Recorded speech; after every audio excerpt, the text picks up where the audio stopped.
whatever she wants, ages ago. She's poorly. Yeah. And if I want to call her up for one time, if I want to call her up, I think I can.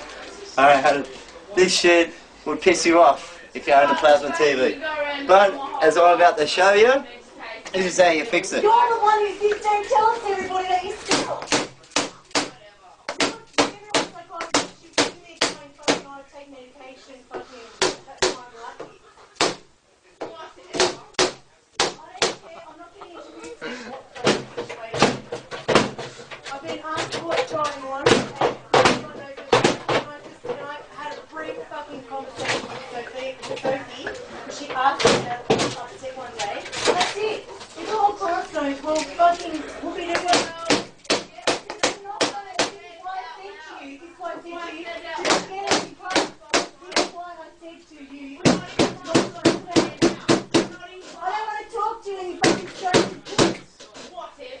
You just said to us that I don't want to talk to you. You don't talk to me. I can't just start it when you're talking to me like fucking shit. You started attacking me with the words and I can't talk to you anymore. That's it.